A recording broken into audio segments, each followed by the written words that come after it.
कि सेना ने अपने पराक्रम को दिखाया। देश का हर व्यक्ति, चाहे वो सत्ता से हो, आम नागरिक हो, चाहे विपक्ष के एक एक नेता, इंक्लूडिंग राहुल गांधी जी और हमारे राष्ट्रीय अध्यक्ष खड़गे जी, सभी ने इसकी सराहना की और हम लोग भाजपा की सरकार के साथ देश के मुद्दे पर साथ में रहे। लेकिन जिस तरह से इस ऑपरेशन के बाद डोनाल्ड ट्रंप का ट्वीट आया और एक सीज फायर की घोषणा की गई और यह भी बयान बार बार दिया गया डोनाल्ड ट्रंप के द्वारा कि ट्रेड की वजह से ये जो है सीज फायर हुआ है, तो ये बात सही है कि नहीं, उन्होंने सच कहा है, गलत कहा है, इस बात को तो देश को उसका जवाब मिलना ही चाहिए। देश के प्रधानमंत्री को, गृह मंत्री को, रक्षा मंत्री को इस बात का जवाब देना पड़ेगा इस देश को कि जो बिना एक तरह से कह सकते सभी का समर्थन था और देश के लिए कुछ भी कदम भाजपा की सरकार उठाती, सेना ने भी पराक्रम दिखाया। रातों रात पाकिस्तान को घुटने पर टेकने का काम हमारी पराक्रमी सेना ने किया, लेकिन उसके बाद ये सीज फायर की जो घोषणा हुई और ये घोषणा अगर देश के प्रधानमंत्री, हम तो पड़ोसी राज्य हैं, किसी परिस्थिति में अगर इस सीज फायर की बात होती तो देश मानता, लेकिन भारत देश का निर्णय अमेरिका के डोनाल्ड ट्रंप लेंगे, ये हमें किसी भी तरह से मंजूर नहीं है और इस पर हम लोग जवाब चाहते हैं। पार्लियामेंट का स्पेशल सेशन चाहते हैं और यही बात राहुल गांधी जी कह रहे हैं। मैंने अभी अपने भाषण में कहा कि करोड़ों रुपया खर्च करके सोशल मीडिया के माध्यम से, मीडिया के माध्यम से राहुल गांधी जी की बातों को तोड़ मरोड़ कर परोसा जाता है। ये नहीं करना चाहिए, इससे इस देश का अहित हो रहा है और मुझे पूरा भरोसा है कि आप मीडिया के साथी भी देश के मुद्दे पर सबके साथ हो। बाबूलाल मरांडी जी बोलते हैं मुझे और मेरे चाहिए, इस राज्य में भी कानून व्यवस्था है, अगर कहीं कोई इस तरह, वो हमारे इस राज्य के पहले मुख्यमंत्री रहे, कहीं उन्हें परेशानी थी तो इसकी शिकायत देनी चाहिए और उस पर सरकार की तरफ से मैं आपको आश्वस्त कर सकती हूँ। माननीय मुख्यमंत्री जी के भी तरफ से मैं कह सकती हूँ, मुझे उनके क्रियाकलापों को आपने देखा है। इस राज्य में कोई भी असुरक्षित हो और उस भावना को व्यक्त करता है, उसकी शिकायत थाने तक अगर जाती है तो उसको सुरक्षा देने का काम, संरक्षण देने का काम हम लोगों के महागठबंधन के मुख्यमंत्री करेंगे। और मैं उनके तरफ से भी कह सकती हूँ कि अगर इस तरह की कोई बात है तो बाबूलाल जी को बात करना चाहिए और उन्हें भी इस राज्य के आम नागरिक की तरह उनके जान और माल की रक्षा करनी चाहिए। फ्लाईओवर का उद्घाटन हो रहा है। सबसे पहले तो राज्य के मुख्यमंत्री जी को धन्यवाद देना चाहूँगी। आदिवासियों के कट्टावर नेता, कांग्रेस से रहे स्वर्गीय श्री कार्तिक उरांव जी ने एक हम लोगों ने बहुत अच्छी श्रद्धांजलि और उनको सम्मान देने का काम किया है। सिरमटोली फ्लाईओवर का नाम स्वर्गीय कार्तिक उरांव जी के नाम पर किया गया है। मैं इसके लिए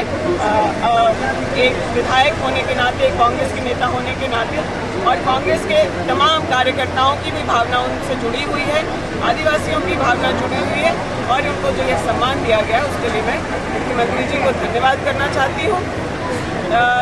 कई बार विकास के काम में वो चीज़ें अगर बाधित कर रही हैं तो सामंजस्य से उसका निदान निकाला जा रहा है।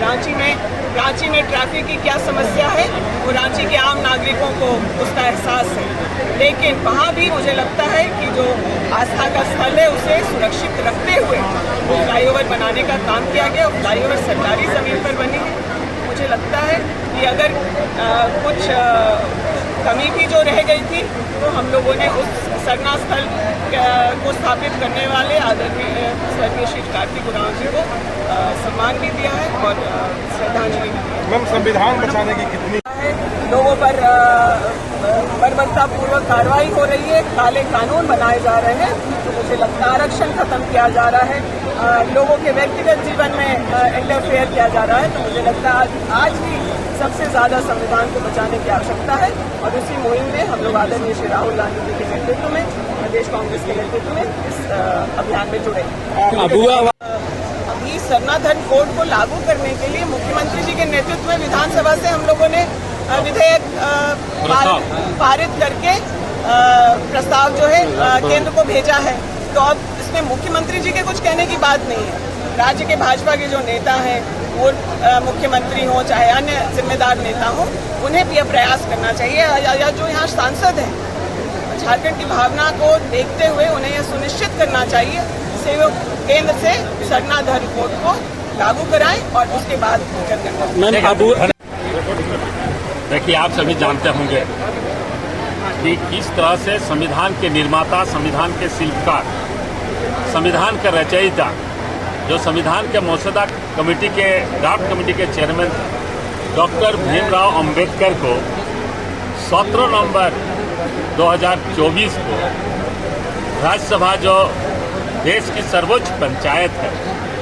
वहाँ पर अपमानित किया गया, आपत्तिजनक टिप्पणियाँ की गई। ये सारा भारतवर्ष जानता है। तो एक आपने देखा किस तरह से देश को आज़ाद करने वाले हमारे महात्मा गांधी की हत्या कर दी, और देश की आज़ादी के बाद जो हमारा विधान बना, संविधान जो विश्व का सबसे सर्वश्रेष्ठ और सबसे लंबा लिखित हमारा संविधान है, जिसमें भारतवासियों के, भारत के हर नागरिक के अधिकार और हक जिसमें अंकित है, चाहे वह मौलिक अधिकार हो, स्वतंत्रता का अधिकार हो, समानता का अधिकार हो, अन्याय के खिलाफ